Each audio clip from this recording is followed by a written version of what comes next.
ওম শান্তি। আজ রাজযোগ মেডিটেশনের ষষ্ঠ দিন। আমরা জানব যে পরমাত্মা তো জন্ম মরণে আসেন না, তবে পরমাত্মা শিব কোথায়, কার মাধ্যমে এসে আমাদের জ্ঞান দেন এবং রাজযোগ শেখান। আমরা যে ঈশ্বরীয় জ্ঞান ও সহজ রাজযোগ শিখছি, তার শিক্ষা প্রজাপিতা ব্রহ্মাকুমারী ঈশ্বরীয় বিশ্ববিদ্যালয়ে দেওয়া হয়। প্রজাপিতা ব্রহ্মাকুমারী ঈশ্বরীয় বিশ্ববিদ্যালয়ের আন্তর্জাতিক মুখ্যালয় হল আবু পর্বত। বর্তমানে 140টা দেশের প্রায় 10,000-এরও বেশি জ্ঞান ও যোগের কেন্দ্র রয়েছে। এই ঈশ্বরীয় বিশ্ববিদ্যালয়ের স্থাপনা পরমপ্রিয় পরমাত্মা জ্যোতির্বিন্দু শিব 1937 সালে সিন্ধে বা সিন্ধু প্রদেশে করেছিলেন। পরমাত্মা শিব পরমধাম অর্থাৎ ব্রহ্মলোক থেকে অবতরিত হয়ে এক সাধারণ বৃদ্ধের শরীরে এসে প্রবেশ করে আমাদের এই জ্ঞান শোনান। কেননা কোনো মানুষের মুখের সাহায্য ছাড়া তিনি আর কোন উপায়ে জ্ঞান শোনাবেন আমাদের? জ্ঞান এবং সহজ যোগ দ্বারা সত্যযুগের স্থাপনার জন্য জ্যোতির্বিন্দু শিব যে ব্যক্তির শরীরে দিব্য প্রবেশ বা দিব্য জন্মগ্রহণ করেন, সেই ব্যক্তিকেই তিনি প্রজাপিতা ব্রহ্মা এই অলৌকিক নামে আখ্যায়িত করেন। এই ব্রহ্মার মুখ দ্বারা জ্ঞান এবং যোগের শিক্ষা নিয়ে ব্রহ্মচর্য ব্রত পালন তথা পূর্ণ পবিত্রতার ব্রত যে নর বা অথবা নারী পালন করেন, তাকেই ব্রহ্মা মুখ বংশাবলী ব্রাহ্মণ, ব্রাহ্মণী অথবা ব্রহ্মাকুমার, ব্রহ্মাকুমারী বলা হয় বা আমরা বিকে বলে থাকি। এই ব্রহ্মাকে প্রজাপিতা মহাভারতের ভাষায় ভগবানের রথ এই নামে অভিহিত করা যেতে পারে। জ্ঞান গঙ্গা নিয়ে আসার জন্য ইনি নিমিত্ত ছিলেন এবং একেই শিবের বাহন নন্দীগণ বলা হয়। 1876 সালে সিন্ধু প্রদেশে কৃপালনী পরিবারে দাদা লেকরাজ জন্মগ্রহণ করেন। কৃপালনী পরিবার হিন্দু ধর্মের বল্লভাচার্য সম্প্রদায়ভুক্ত ছিলেন। দাদা লেকরাজের পিতা স্কুল শিক্ষক ছিলেন। অল্প বয়সেই লেকরাজ ব্যবসায় আকৃষ্ট হন এবং গমের ব্যবসা শুরু করেন। এই ক্ষুদ্র ব্যবসার স্বল্প আয়ের সঞ্চয় থেকেই তিনি হীরের ব্যবসা শুরু করেন এবং অচিরেই সাফল্য লাভ করেন। হীরের মূল্য নির্ধারণে তার সুনাম দেশ বিদেশে ছড়িয়ে পড়ে। বড় বড় ব্যবসায়ী আর রাজাদের সাথে এনার ওঠা বসা থাকত। রোজ তিনি 2 ঘন্টা করে গীতা পড়তেন আর গীতার সমস্ত শ্লোক কণ্ঠস্থ ছিল।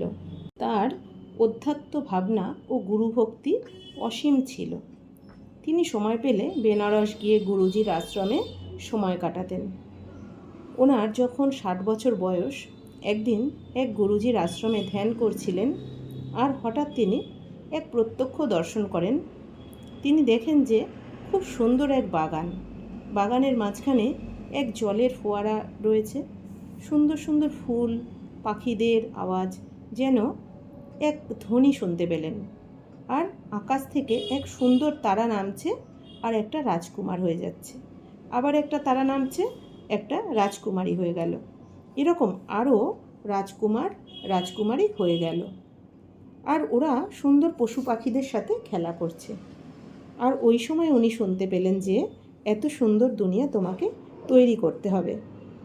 সাথে সাথে উনি দেখলেন যে বিষ্ণু চতুর্ভুজ স্বরূপ, আর উনি শুনতে পেলেন তত্তম অর্থাৎ তুমি এটা। এই শুনে একদিকে উনি খুব খুশি আর একদিকে খুব অবাক যে এত সুন্দর দুনিয়া আমি কি করে তৈরি করব, কি করে সম্ভব। উনি ভাবলেন ওনার গুরুজি এই দর্শন করিয়েছেন। কিন্তু গুরুজিকে জিজ্ঞাসা করতে গুরুজির ভাবভঙ্গিমা দেখে উনি বুঝলেন যে গুরুজি করাননি। তাই ওনার মনে প্রশ্ন থেকেই গেল। আবার কিছুদিন পরে কলকাতা এসেছেন ব্যবসার জন্য। নিউ মার্কেটে ওনার হীরের দোকান ছিল আর বাড়ি ছিল। একদিন বাড়িতে বই পড়ছিলেন, হঠাৎ এক দৃশ্য দেখেন যে 2 তলা বাড়ি সমান জল উঠে গেছে। এমন বন্যা হচ্ছে, চারদিকে ভূমিকম্প, একদিকে সমুদ্রের জল থেকে আগ্নেয় বেরোচ্ছে, মানুষ মানুষকে মারছে, রক্তের নদী বয়ে যাচ্ছে, হাত কাটা, মুন্ডু কাটা, আর এগুলো দেখার সাথে সাথে ওনার চোখ থেকে জল বেরিয়ে গেছে। এই দৃশ্য দেখে তিনি বলে ফেললেন, হে ঈশ্বর, শান্ত হও, বন্ধ হোক এই ধ্বংসলীলা, দেখতে পারছি না। তারপর এই দৃশ্য তো চলে গেল, কিন্তু উনি কাঁদতেই থাকলেন আর ভাবলেন, এ কি আমি ভবিষ্যৎ দেখলাম, এ কি হতে চলেছে, এটা কে দেখিয়েছে। এই দৃশ্য দেখার পর ওনার জীবনে এক পরিবর্তন ঘটে যায়, জীবনে বৈরাগ্য বৃত্তি চলে আসে। তারপর থেকে ওনার খাওয়া দাওয়া কমে গেল, কম কথা বলতেন আর সমুদ্রের ধারে গিয়ে প্রার্থনা করতেন, বিশ্বের সকলে শান্তি পাক আর বিচার সাগর মন্থন করতেন। কিছুদিন পর সিন্ধ প্রদেশে ওনার বাড়িতে গুরুজির সৎসঙ্গ চলছিল। উনি এবং পরিবারের সবাই সেখানে বসেছিলেন। তো হঠাৎ তিনি অনুভব করলেন যে কোনো এক শক্তি ওনাকে নিজের দিকে আকর্ষণ করছে। তো উনি উঠে চলে গেলেন। বাড়ির সবাই অবাক যে উনি তো কখনো গুরুজিকে এভাবে অপমান করেন না। তাই ওনার পুত্রবধূ ব্যাপারটা দেখার জন্য গিয়ে দেখেন দাদা লেকরাজ যে ঘরে বসে আছেন সে ঘরটা লাল আলো দিয়ে আলোকিত, একটা ন্যাচারাল রেড লাইট। দাদা লেকরাজের চেহারা লাল আলোয় আলোকিত। দেখতে দেখতে দেখেন দাদার চোখের মণি চমকে উঠল আর চোখ বন্ধ হয়ে গেল।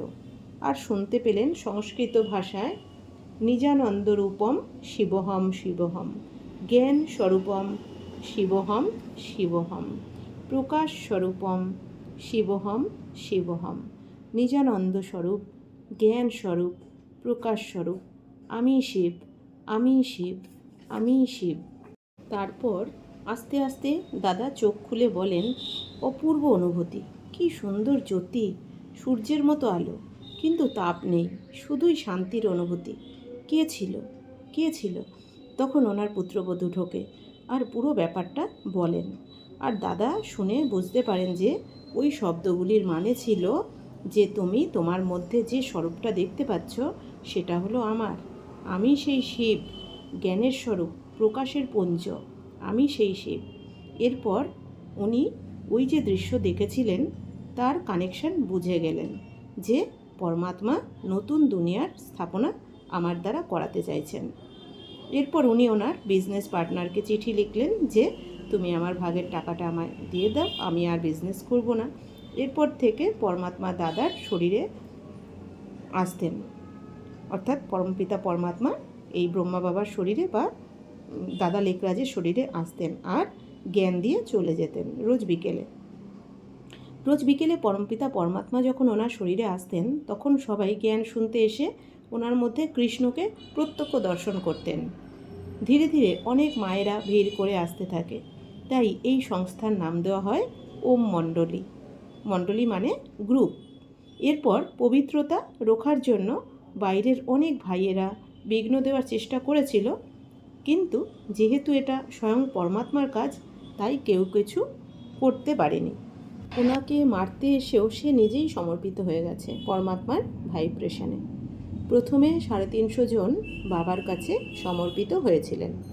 করাচিতে এই 350 জন 14 বছর ছিলেন।